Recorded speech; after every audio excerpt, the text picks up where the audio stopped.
Hey guys, what is going on? Welcome to video number 9 in the 30 for 30 business lessons in 30 days challenge. If you like business videos like this, talking about lawn, landscape, business ownership, marketing, the crazy stories of the business endeavors I've had over the past few years, be sure to go down below and hit the subscribe button. Also hit the bell for notifications so that way you know when all of these videos are uploaded. So that way you can come on here and learn some cool stuff. I'm gonna be straight up honest. I'm totally just wore out and just dead tired. Yesterday was a really long day with a big promotion that we did at entrepreneurship, and today was another really long day with just general working and whatnot because you have to get a lot of things done when you're an entrepreneur. So yeah, that's that. But what we're going to talk about today is how really, because it was from a question from the last video, is how to go about getting commercial properties as clients. And before we get into how to go about getting them, well, actually, all right, I'll just cover that right away. So for the people that want to just watch this and then not have to worry about or not care about the rest of it, even though you should really pay attention to it because it's something that'll save you a lot of time. But the best methods that we had used were just cold calling straight up. It can suck and it's scary, but honestly, with a property management company and when you are offering lawn landscape services, you are not that likely. You're not going to get hung up on and sweared at or swore at, whatever the wording is, as compared to being a marketing company and trying to cold call them because they get just blasted with people all over the world, spam callers, people from India that can't even speak English. And I'm not hating on them, but it's if you're gonna try to call business in the U.S. that speaks English, you've got to speak their language. But you're gonna get hung up on and sweared at. That's specifically it. And don't ask me how I know how, but that's what happens when you own a marketing company and you want to just get things going by cold calling. So, but basically, what you do is just call and say, hey. I'm wondering if you guys were accepting bids on if you found a property that they have or just would want to be on their bid list. And I'll get to that and why I don't really like that in a minute. But you just straight up call them and say, hey, just wondering if, and they'll either put you in touch with the person that is in charge of that stuff or for that property or for groups of properties or whatever it is, or you just give the secretary their information. Sometimes they will actually take down your information, sometimes they don't. A lot of times you're going to have to like poke and prod them a little bit and call them back in a couple of weeks and say, hey, hadn't heard from you, wondering if you guys were still doing any bidding or any of that, or accepting bids for any of that any of those types of work. And that's kind of that. Otherwise, you can do emails, but you're gonna have to do volume. It's volume, both with cold calling and emailing. So be ready for a lot of work, and you're really gonna have to devote a lot of time each week. Not a lot of time, but a few hours each week to just be actively seeking out these types of clients, so that way you can keep your pipeline filled and keep going and going and going. So that is how you go about going and getting them if you don't have an in, which leads me into the point number one of really one of the three things that you need to know about the commercial bid process and getting commercial properties. So what the heck am I saying here? Process number one, or thing number one that you need to know is, let's see, not the thing, but like the three things you just really need to know. So first thing is that you don't want to work for the massive property management companies. And these would be like the national companies that manage like Costco's and Walmart's and Target's and those sorts of things, and even other types of businesses as well. And this is usually because, and I'm going to get a bunch of hate comments below, I'm sure, from people, but this is because a lot of it is just straight up rigged with an RFP, request for proposal. Half the time, the choice has been made before you even get a chance to receive that RFP, because there's a company, there are probably one or two companies that have an in with that management company or that property manager, and uh, they already have their decision made long before you even submit your bid and go to the bid meeting and all that sort of crap. So it's also going to happen with like government stuff as well. Does it happen all the time, or does it happen every single time? No. But does it happen often? Yes, and not just the lawn and landscape industry. This happens in like IT and security and window installation, painting, cleaning, all that sort of stuff. It happens there too. And the other reason that you don't want to work for these massive management companies is because they are located in other states more often than not, somewhere far away. And the reason that that's bad is here in the upper Midwest, we get snow. And during snowstorms, things need to happen, and they do happen very quickly. Say a cold front comes in and the temp was just 28 degrees or 30 degrees, and then the temp drops by 40 degrees, and all that slush just turns to ice. And the reason that that's really bad is I had some friends that were doing like Walmarts and stuff and working with a management company that was like based in Texas or something. the person in office in Texas does not have a clue what the weather is like in Minnesota, whether they're there or they see it on the Weather Channel or not. They don't know. And when the temperature drops like crazy, you need to get ice, or not ice, you need to get salt on that ice as quickly as possible to get it melted, so that way the parking lot's actually accessible. And they had to ask permission because it wasn't a part of these scheduled regular contracted services, it was just plowing. They had to get in contact with the property manager person in another state and ask them if they can, or actually, no, they had to contact the store manager to then contact the property manager person at that company to then grant access to allow them to use salt. Bunch of hoops to jump through, stupid thing. And when there is a bunch of slush that just turns to ice, time is of the essence and it needs to get done ASAP, and that's not something you want to have done or that you want to have to deal with. So stay the heck away from those companies.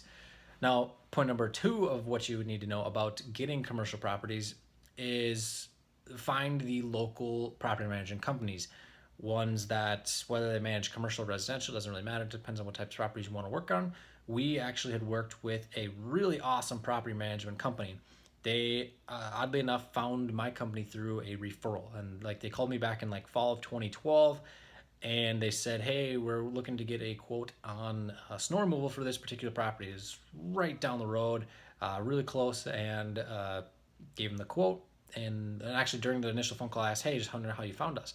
And yeah, we just got a referral, and that was it. They didn't even say a name, but I was 21 at the time. I'm like, oh, sweet, all right, awesome. In with a property management company, sweet. Now it's time to start making some more money, and end up getting that property. And I think that was it for like working with them during that year. But then in the spring, got a bunch more lawn accounts, do a little bit of landscaping in 2013 for them. Then 2013, heading into winter, got a ton of just houses. It was all residential properties, which are sweet. Those are my favorite types of properties, and especially for snow because it's so quick and easy to get in and out, and the margins are super high, especially if you're the one out in the field working. But got a ton of houses for them. It was the types of properties that they were not an emergency because a lot of them were vacant still, and they were not an emergency to get done. Whereas like your offices and that sort of thing, they had to get done immediately. Those are the types of properties you have like on the back burner, so to speak. And they were still under the contractual terms of if a certain depth where we would plow twice or however much was needed, but it was not a total emergency to get to them right away. So after we get the full route done, then we go do those, and then you run through the rest of the route and hit them all and get them all cleaned up and all said and done, and then you go back and get those. And it was just an extra little bonus of, let's see, I think it was like 10 properties something that we had. It's an extra $350 per coming through that took about 2 hours to run through, super quick. And I don't want to get too long-winded. It was actually kind of not my intention on this whole video, but it was something that was really cool to work with that company. And the even better part was they would just give me the address and send it via email and say, hey, how much for these services? And usually be like, sometimes it'd be a spring cleanup, and then what is it going to be for mowing, what's it going to be for fertilizing, or for how much for fall cleanup, and then send them the price, and they say, all right, awesome. No questions asked. I was not bidding. It was no race to the bottom RFP, that kind of crap. And that was it. That was said and done, and then boom, go do the work, and then I'd bill them for everything at the end of the month via, before it was paper invoice, and then got into emailing, and then within like 3 to 5 days is when I had a check, and it was awesome. The other reason that you want to work for a property management company, and I didn't mean to get into my whole long story, but that was actually kind of cool to work with them because it was just so smooth 99% of the time. So, and that's one of the reasons you want to work with a local company, because they know how it is to run a local business versus just some guy that's a corporate drone working for a massive corporate office. So the other reason you can, if there's anything that you need to do, let's say they're not getting they're not paying your bills or they're late on or whatever, you can go and visit them in their office. If you want to talk to someone, you want to take them out for lunch or whatever it is, you can go and meet that person. For that one private management company, they were based like 5 miles away, so super close. I never even had to visit their office because everything worked so smoothly. But that's the power of working with local companies like that, is because they're local businesses. They understand all that type of stuff. And I'm not saying that big national companies are bad, but a lot of times they just don't necessarily understand how local businesses kind of work. And when you're local business and working with local business, things usually go good. So The other third thing that you need to know, and these are the type of properties you're going to want to go for. So stay the heck away from the big national private management companies. Try to find local management companies to work with, whether it's residential or commercial. A lot of times the commercial properties are going to be a big package too, but just see if the numbers work. Again, you want to be able to visit with somebody in person, not 500 miles away, and only talk via phone or email if you can't visit them in person. So the third thing is local businesses that are locally owned by the person that's going to really be the one that's writing the check for the services. So uh, I'm trying to think all the types of the companies, banks, restaurants, gas stations, small office buildings. Um, let's see what the heck else is there. One of my actually best commercial what do we call it? Holy cow, I'm tired. Commercial client was a company that owned a big like recycling type of thing. I can't even remember what exactly it all was. Recycling processing center. Two really big buildings, big property, very nice margins. It was a referral based contract. Or referral based contact initially, so there was no RFP race to the bottom or anything, and payments were always on time and all that sort of stuff. So the best part about that, and this is what you want to do if you're in startup stage, just getting going, is work with local businesses like a dentist office or any of these businesses. I can't even name them all. Work with them because chances are the person that's going to be writing the check is the person that owns the business or is going to be a manager of the business, something, and it's a local person, again, that you can go and visit during business hours if there are any concerns about anything. So that is kind of my story with that. I kind of long-winded with this with the other stuff, but yeah, bottom line, just getting started, only have a couple crews, whatever it is. And even if you have 10 crews, you will want to work with a locally based proper management company or business owner, because that way it's just so much easier. You can work on a lot more friendly level, and you're not just some number to a corporation or a massive corporate company in a state 2,000 miles away. So, and that's not to say that it's not a bad thing, but it's just when you're starting out, it can be really, really tough to uh, do all that sort of stuff, and it's easier to work with people one-on-one locally. So if you like videos like this, be sure to go down below and subscribe. Hopefully I answered the question of how to go about getting them, at least with the properties and terms that you want to go for. Cold calling plus local businesses is usually a slam dunk. I got some of my best accounts from doing that, and it worked out tremendously, and the phone's not going away. So uh, yeah, that's that. Be sure to go down below, subscribe, hit the bell for notifications, so that way you know when all these videos here are uploaded, and we'll see you in the next video.